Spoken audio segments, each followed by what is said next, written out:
is New Birth is the largest land-owning black church in America. Wow. And so my position to my deacons is, why aren't we not raising cannabis? I'll be able to bring in black males. They're able to do it legally. I'm teaching them farming. Oh my God. I'm helping them to enhance the ecosystem. This is the kind of conversation. So if the guy, black boy in Bankhead said, they growing weed at the church, where do I join? Yes. Joy cometh in the morning. So if you are you're trying to say, where have I seen this guy before? He looks very familiar. Well, I did a video on him yesterday because this is Pastor Jamal Bryant, and Kamala Harris was, I guess, ordained by God through him to be the next president. Hey, you were born to be president. You were born to lead a nation. You were born to change the trajectory of democracy. Who knows? But you were born for such a time as this. So if you don't know, she was in Atlanta, Georgia, and she went to New Birth. I think it's New Birth Missionary Baptist Church. They just call it New Birth now, but it is a mega church in Atlanta. It's a black church, like he said, and yeah, they have a very, very scandalous, messy history. The previous pastor, Pastor Eddie Long, well, this is what he was up to. Jamal Paris says he's now haunted by a father figure, Bishop Eddie Long, pastor of New Birth Missionary Baptist, one of America's most powerful megachurches. I cannot get the sound of his voice out of my head, and I cannot forget the smell of his cologne. And I cannot forget the way that he made me cry many nights when I drove in his cars on the way home, not able to take enough showers to wipe the smell of him off of my body. As teens, Paris and 3 other young men claim Long adopted them as his spiritual sons, then exploited them. Their civil suits allege Long used scripture, cars, jewelry, and trips on his private plane in a sexual seduction. That's not a father. That's a predator. Long built this megachurch into 25,000 members. 4 U.S. presidents attended Coretta Scott King's funeral here. He flaunts his wealth and his physique. His so-called muscular Christianity preaches homosexuality is sinful.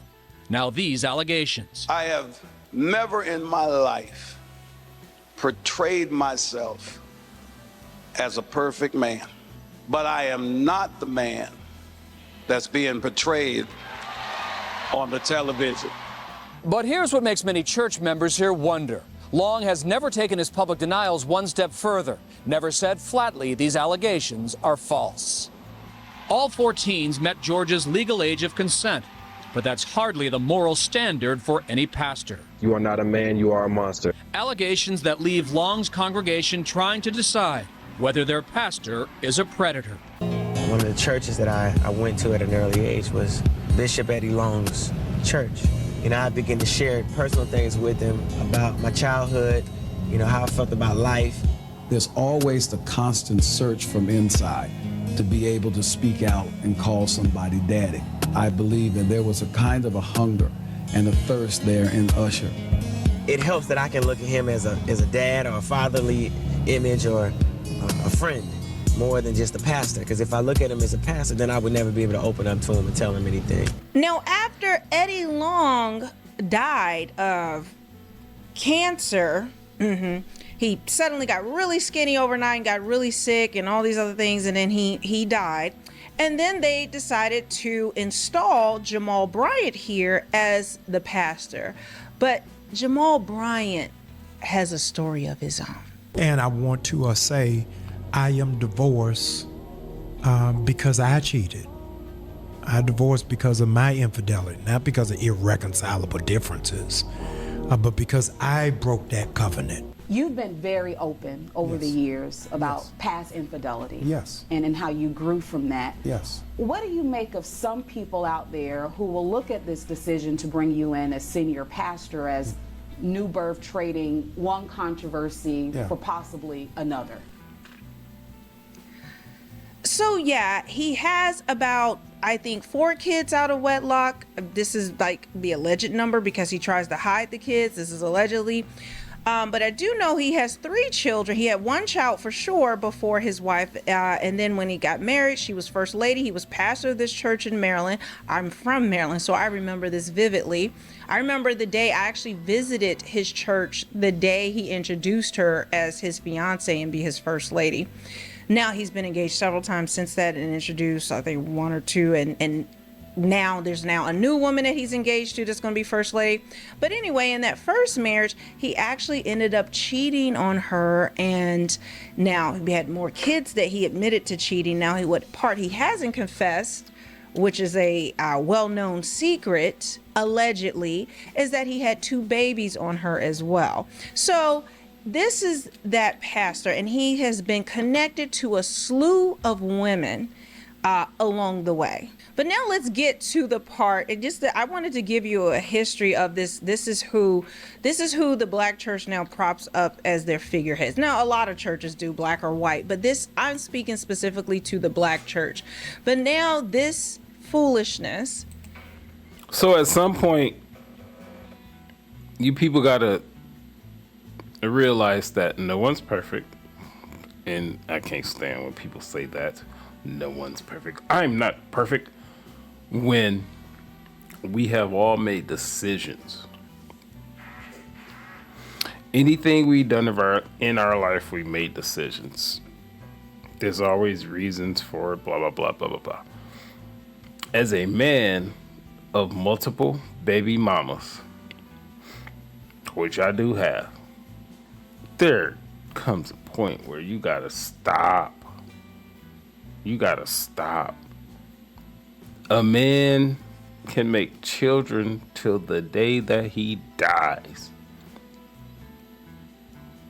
And the fact that he is still the pastor of this church, and he moves in the manner that he moves, with tailored suits that probably cost $1,000 a piece, and he wears a different one every single Sunday. The man drives a Bentley. He got expensive glasses on. I don't know much about glasses, but he has expensive glasses. And he's bringing in the most demonic public figure. She's not the most. She's one of the most demonic public figures that we have out here right now, to where he lets her up on the pulpit to preach.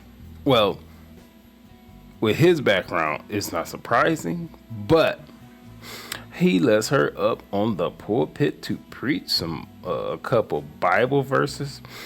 And the day before, literally the day before, she was at a rally. That is Kamala Harris, that is. She was at a rally, and there were some people in the crowd that said, Jesus is Lord. And she said, oh, you're at the wrong rally. You should be at the one down the street. You should be at the one down the street, because Jesus is Lord is not going to be tolerated here. Keep in mind, they're in church, but I saw most of the so-called sermon that she did at this particular church. And it was a whole thing, when in the Bible verses and talking about these things and this, that, and the other, quoted Luke verses and told the stories and this, that, and the other. But the day before, just demonic. And who's ever running her campaign, I really think this is an experiment. There's a YouTuber out there called TD Media Group. And he says this is pretty much a stress test to see how far the Democrats can go. Pretty much like the Democrats are thinking, what can we get away with? And I think all at once, They're seeing what they can get away with because this lady is terrible. So picture this. If you have a edited interview with friendly people and you still fail miserably,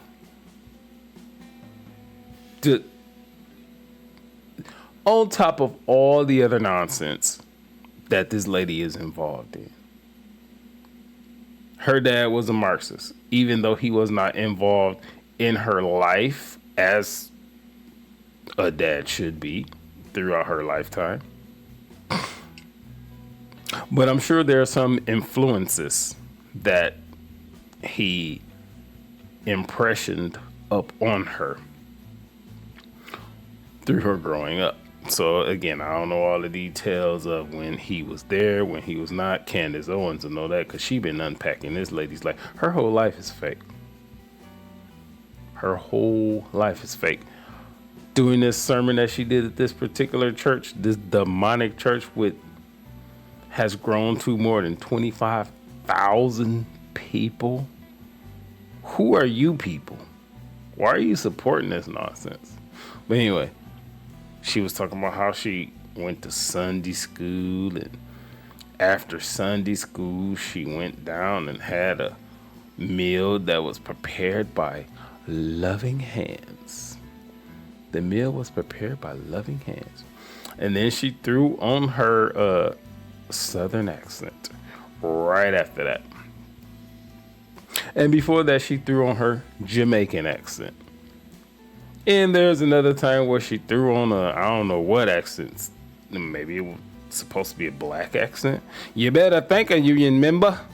You better thank a union member. I don't know what type of accent that was, but that's what she did. So just paint a picture of what this lady is. Has come to a head. I'm going to show you the actual full clip podcast that this came from. And it's just because some people may say, oh, or maybe somebody sliced and diced what he just said. And that's not, you're just putting together. Okay, we'll take a look at this. The narrative, or are you just saying, you know what, this is what I'm going to do and help the people that are in my congregation? How are you making sure that more people think like this, or at least have this type of conversation so that they can try to change their thought process? Yeah, because I'm mindful that I'm not after Christians. I'm after people who don't go to church. And a lot of churches are just recycling people from other churches. That's not who I'm after. I'm looking for people that smell like weed. I'm at a place, Rashawn. Really. New Birth is the largest land-owning black church in America. Wow. And so my position to my deacons is, why aren't we not raising cannabis? I'll be able to bring in black males. They're able to do it legally. I'm teaching them farming. Oh my God. I'm helping them to enhance the ecosystem. This is the kind of conversation. So if the guy, black boy in Bankhead said, they growing weed at the church, where do I join? Yes. I don't need no pamphlet for him. Yeah. Right. He coming in. And that's the group that I'm going after. Yeah. That's different. Yeah. You're different. But you've been different from the beginning. I think that's... Why not open a strip club at the church? They will go to your church if you open a strip club.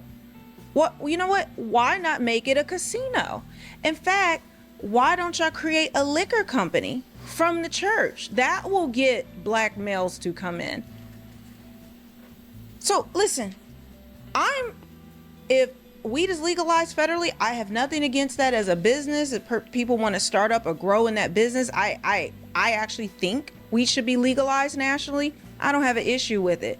My issue is that this is going to be on church land owned by a church who, they preach against substances and drinking and all these things. That was old school. That's how it used to be. But we know how these new churches are. So the the people who are supposed to be the pillar of the community, the moral leaders of the community, the only business he could think to use his land for is weed.